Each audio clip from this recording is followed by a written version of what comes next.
താമരശ്ശേരിയിൽ ഈ ഷഹബാസിൻ്റെ അയൽവാസിയായ ഒരാൾ നമ്മോടൊപ്പം ചേരുകയാണ്. മിഥില, പറയൂ. തീർച്ചയായും കൂടുതൽ ആളുകൾ ഈ വീട്ടിലേക്ക് എത്തിക്കൊണ്ടിരിക്കുന്ന കാഴ്ചയാണ്. ദുഃഖം നിറഞ്ഞു നിൽക്കുന്ന ഒരു അന്തരീക്ഷം തന്നെയാണ് ഈ വീട്ടിലുള്ളത്. എനിക്കൊപ്പം ഈ ഷഹബാസിൻ്റെ വീടിൻ്റെ തൊട്ടടുത്തുള്ള ഒരു ചേച്ചി, നാരായണി ചേച്ചി ചേരുന്നുണ്ട്. ചേച്ചി, ഈ സംഭവം അറിഞ്ഞല്ലോ അല്ലേ? പിന്നെ ഈ മോനെന്ന് പറയുന്നത് ഭയങ്കര സ്നേഹമുള്ള മോനാണ്. നല്ല പഠിക്കും. 10ാം ക്ലാസ്സിൽ വെക്കേഷൻ കഴിഞ്ഞിരിക്കുകയാണ്. ഇനി അവന് 10ാം ക്ലാസ്സിൽ നല്ല മാർക്ക് വാങ്ങുമെന്നും പറഞ്ഞത് എന്നോട് അവന്. അപ്പം ഞാൻ ചോദിച്ചു, മോനെ ഞങ്ങൾക്കൊക്കെ ഒരു പ്രതീക്ഷയുള്ള കുട്ടി കേട്ടോ. അപ്പം പറഞ്ഞു, ചേച്ചി ഞാൻ എന്തായാലും 10ാം ക്ലാസ്സിൽ നല്ല മാർക്ക് വാങ്ങും. പിന്നെ ആണെങ്കിൽ എൻ്റെ ഫോൺ എന്നും നന്നാക്കൽ അവനാണ്. ഏത് ടൈമിൽ വന്നാലും അവൻ നന്നാക്കും. സ്കൂൾ കഴിഞ്ഞതിന് ശേഷം നല്ല മെനിയാന്ന് അവൻ വന്നിട്ട് ചായക്ക് ഒരു കനം വാങ്ങാൻ വേണ്ടി കോരങ്ങാട് ഹോട്ടലിലേക്ക് പോയതാണ്. ആ പോക്ക് പോയതാണ്. പിന്നെ അവൻ തിരിച്ചു വന്നില്ല ഇതുവരെ. ഇപ്പം മരിച്ചു എന്നാണ് ഞങ്ങൾ കേൾക്കുന്നത്. സഹിക്കാൻ പറ്റാത്തൊരവസ്ഥയിലാണ് ഇപ്പം ഞങ്ങൾക്ക് ഇവിടെ. കാരണം നല്ലൊരു മോനെന്ന് വെച്ചാൽ നല്ല നിഷ്കളങ്കനായ ഒരു മോനാണ്. ആരോടും ഒന്നിനുമില്ല. വീട്ടിലാണ് അവരൊപ്പ 4 കുട്ടികളാണുള്ളത്. ആ 4 കുട്ടികളിൽ മൂന്നാളെപ്പോൾ ഒരാൾ പോയി.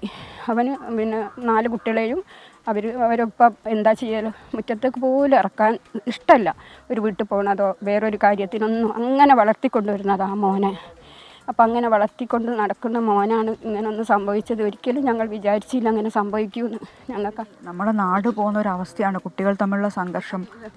അതെ, ഈ കാലഘട്ടം എന്ന് പറയുന്നത് എന്താ സംഭവിച്ചതെന്നുള്ളത് നമുക്ക് പറയാൻ പറ്റില്ല. കാരണം ഇനിയിപ്പോൾ ഈ അടിച്ചു കൊന്നൊരു എന്താണ് MD ഉണ്ടോയെന്നോ അല്ല ലഹരി ഉണ്ടോയെന്നോ വേറെ ഉണ്ടോയെന്നോ ഒന്നും അറിയില്ല. ഇവർ നല്ലോണം കൂട്ടിക്കൊണ്ടുപോയി നല്ലവണ്ണം അടിച്ചായിട്ട് കൊന്നതെന്ന് പറയാനുള്ളത്. വേറൊന്നും നമുക്ക് അതിൽ പറയാനില്ല. അത്രയും നല്ല നിഷ്കളങ്കനായ ഒരു മോന്. 16 വയസ്സേ ആയിട്ടുള്ളൂ. ഇവരിപ്പം ഇവിടെ വാടക വീടല്ലേ? അതെ, ഇവർ വാടക 5 വർഷമായി ഇവിടെ താമസിക്കുന്നു. നല്ല സ്വഭാവം അവരുപ്പയ്ക്കാണെങ്കിലും ഉമ്മയ്ക്കാണെങ്കിലും 4 കുട്ടിയൊക്കെ ആണെങ്കിലും നല്ല സ്നേഹത്തോട് എല്ലാവരോടും. ഒരാളോട് ഒരു വെറുപ്പോ ദേഷ്യമോ ഒന്നുമില്ല. എൻ്റെ ഭർത്താവിനാണെങ്കിൽ സുഖമില്ലാതായപ്പോൾ പിന്നെ ഹോസ്പിറ്റലിൽ കൊണ്ടുപോയാലും കെട്ടിക്കലും ഒക്കെ ഇവരെ. സംഭവം നടന്ന ആ ദിവസം ചേച്ചി കണ്ടിട്ടുണ്ടായിരുന്നു ഷഹബാസിനെ? അന്ന് രാവിലെ സ്കൂളിൽ പോകണേ ഞാൻ കണ്ടതാ. 2 കൂട്ടുകാർ വന്നും കണ്ടു. അവനെ കൂട്ടിക്കൊണ്ടുപോകുന്നുണ്ട്, തിരിച്ച് കൊണ്ടാക്കുന്നുണ്ട്.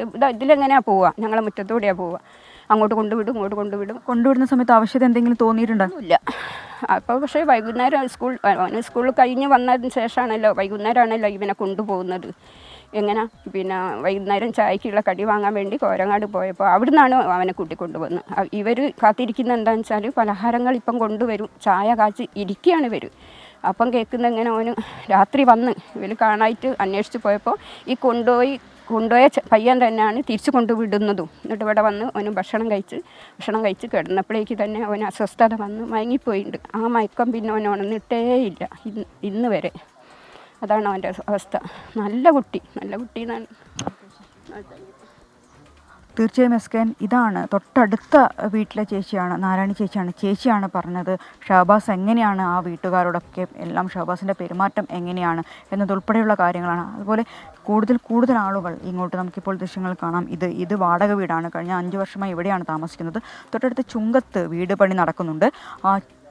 ഇപ്പോൾ ഉമ്മയും ബാപ്പയും എല്ലാം ഈ വീട്ടിൽ തന്നെയാണ് ഉള്ളത്. SKN. ഓക്കെ, മിഥില ബാലനാണ് വിവരങ്ങൾ നൽകിയത്.